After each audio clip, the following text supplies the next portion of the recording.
one of the most popular segments of the Emotionally Healthy Woman book that you've written and curriculum is quit overfunctioning. Quit doing for people what they can and should do for themselves. Yes. How does a leader spouse talk to a leader spouse who very often ends up overfunctioning? How do they get out of it? How do they know if they are overfunctioning? Sure. And overfunctioning happens in, I find, most women's lives in particular, because we're just kind of the caregivers we've been the kind of givers of the culture. But in leadership, anybody is vulnerable to overfunctioning. And so it's so huge. So let me define overfunctioning. Overfunctioning is doing for others what they can and should do for themselves. I'm going to say that again. Overfunctioning is doing for others what they can and should do for themselves. I haven't met really a leader or a leader spouse who hasn't been overfunctioning and has to really grow in that area.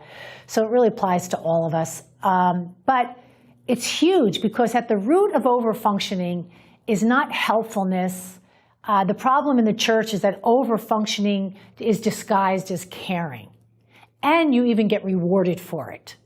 But you end up burning out or resenting the people you're overfunctioning for, or preventing their growth, et cetera, et cetera. So quitting overfunctioning is huge in terms of spiritual growth and maturity. Because at the root of overfunctioning is fear.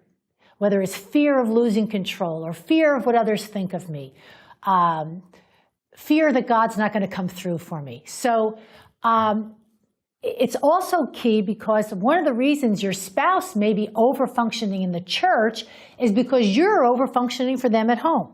So Pete could do the work of 3 to 4 people at church, and I'd be mad at him for doing the work of 3 to 4 people at church. But at the same time, I was totally enabling that, because I was overfunctioning for him.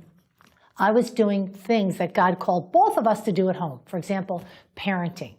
And so really, the onus lays on the person who's overfunctioning to quit the overfunctioning.